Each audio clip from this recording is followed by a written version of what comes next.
Hello, Rick here, and this is the Cultural Index, and after last time I asked which species I should cover next for you guys, so here we are.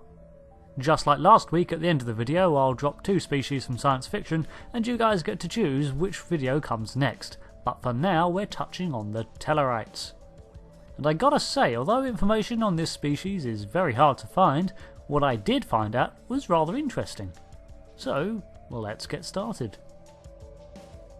Of the 4 founding members of the United Federation of Planets, the Tellarites seem to have the least background development, at least from the shows. What we see is that they are a vaguely porcine race with seemingly irritable demeanours. However, looking deeper into their culture and background goes a long way to explain how they function as an interstellar society. Let's take a look first at their homeworld of Tellar Prime, also known as Miract. The planet itself is tectonically stable for the most part, however it's subject to seasonal mists and fogs.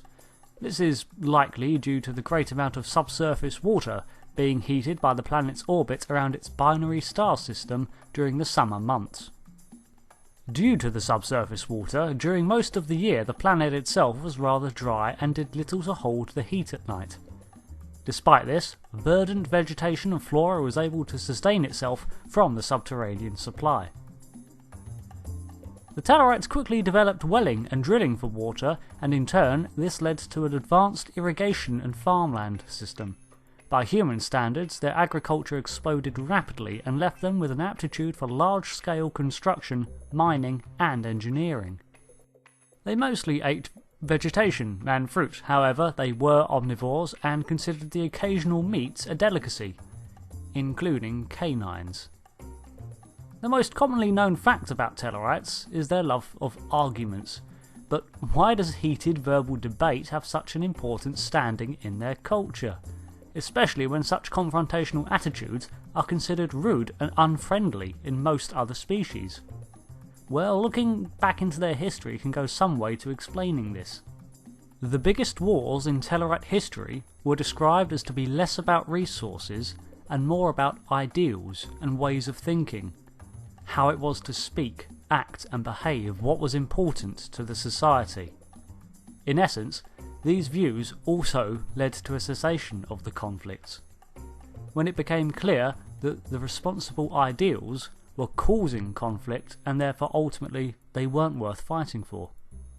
This led to a much more peaceful development and the ethic that all voices must be heard. All points of view are to be addressed in a decision, which in turn leads to debate becoming a larger part of society. Over the years it became rude not to counter a point of view with another. It was a sign of close-mindedness. Everyday debates are common and considered polite, often beginning with an exchange of insults to goad an argument. Of course, as mentioned, this attitude is often seen as rudeness in other species, and this was indeed how the Andorians interpreted this.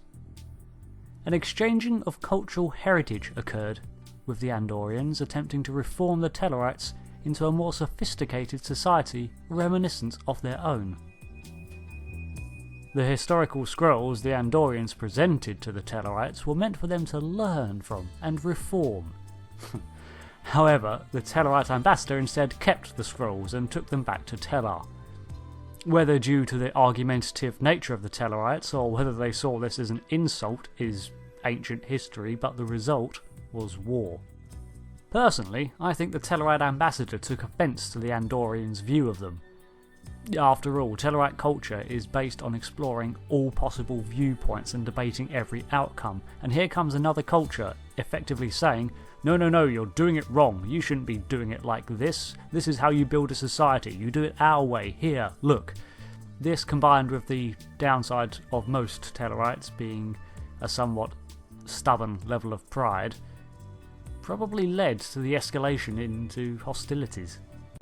But then, stubborn pride is scarcely a unique quality to Tellarites, with many species suffering from this weakness. These differences were settled eventually, with the coalition of planets establishing treaties between Earth, Tellar, Andoria and Vulcan. Tellarite mythology includes religious aspects such as demons and devil-like figures. The Krognak demon from mythology appears to be a wolfish beast of savage intelligence that would prey on the porcine Tellarites. While this is likely based on real-world stories of pigs and wolves, I believe that the Krognak myth may have originated from Tellar Prime's natural predators. Tellarites have a reputation for being renowned engineers due to their race's early affinity for mechanisms and construction. Tellarites were warp capable at least 106 years before humans, and they quickly broke into the interstellar community through commerce due to their flair for debate, their mercantile skills, and their political aptitude. This was all fueled, of course, by the rich resource homeworld they had worked so hard to cultivate. Of the Federation's founding races, the Tellarites have a greater degree of variety, more akin to humans, in both appearance and profession. A wide range of hair colours and skin tones stood them apart, and some Tellarites even had small tusks. Although merchants and engineers seem to be most prominent amongst them, it's been noted that the opportunity for trade and work has led some Tellarites to become involved in criminal organisations such as the Orion Syndicate, and even the occasional bounty hunter. So the Tellarites seem to have a great deal in common with humans, more so than the Vulcans, which surprises me.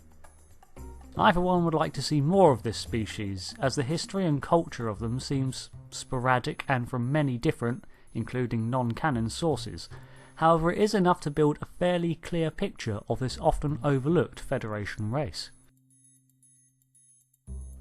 So that about wraps it up. I look forward to the next video. Speaking of which, the options this time are the final founding member of the Federation, the Andorians, or Marvel Comics' own Kree Empire. So I'll leave 2 comments below, one for each race, and the comment that gets the most likes gets the video, same as before. Thanks for watching. Until next time, I've been Rick, this has been the Cultural Index on Certifiably Ingame, and thank you and goodbye.